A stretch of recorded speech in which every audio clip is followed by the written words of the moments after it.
Mon regard sur les entretiens de personnalité, pour moi, il est fondamental de s'y entraîner.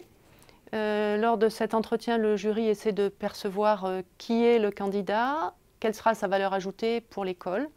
Il va chercher à cerner sa personnalité. Est-ce que cet élève a l'esprit d'équipe, le sens de l'écoute? Est-ce qu'il est plutôt dans l'action, dans la réflexion? Qu'est-ce qu'il va apporter ou qu'est-ce qu'elle va apporter au groupe? C'est ça la question. Et très souvent, les élèves redoutent cet entretien parce qu'ils pensent qu'on attend d'eux qu'ils collent à un modèle très formaté et aussi parce qu'ils ont l'impression qu'ils n'ont pas encore fait grand-chose d'intéressant, de valorisable devant un jury. Et en fait, ce n'est pas le cas. Mais il est important de se préparer à ces entretiens, aussi bien sur le fond que sur la forme, et de réfléchir aux points forts qu'on veut mettre en avant. Beaucoup d'élèves ont du mal à voir ce que dans leurs expériences personnelles, ils peuvent valoriser lors d'un entretien. Mais en fait, à 20 ans, on a déjà des réalisations derrière soi, on a déjà appris, développé des compétences, simplement, on n'en a pas toujours conscience. Un exemple, beaucoup d'élèves font du sport, parfois à haut niveau, avec tout ce que ça implique de dépassement de soi, de persévérance, et ce sont bien évidemment des atouts à valoriser lors d'un entretien. Même chose pour les jobs d'été, pour les expériences associatives qui ont pu amener à développer le sens du travail en équipe, des compétences de gestion de projet, ou parfois simplement un projet personnel pour lequel on s'est donné à fond en fait. Voilà, c'est un premier point. Autre point, la crainte assez répandue que le jury attend une réponse donnée.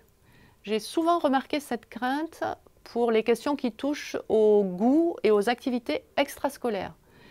La peur d'être mal jugé si les goûts de l'élève ne sont pas ceux qu'il pense être ceux du jury. Mais en fait, le jury ne va pas porter de jugement sur vos goûts, qu'il ait les mêmes ou pas, ce n'est pas du tout le sujet. En revanche, il va apprécier la capacité de l'élève à présenter ses choix.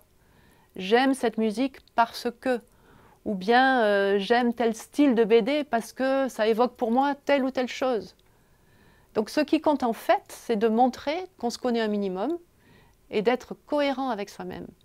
Donc mon conseil, c'est pas d'autocensure. Assumez vos choix, expliquez et vous serez probablement surpris des réactions de votre jury. Attention à la forme aussi. Plus vous vous serez entraîné, plus vous gagnerez en aisance et en fluidité. Il vaut mieux éviter les « e » et les tics de langage. Et ça se travaille. A l'inverse, ne jouez pas un personnage. Vous ne tiendrez pas la route longtemps. Soyez vous-même, le plus authentique possible. Et montrez au jury que vous serez un atout pour votre future école.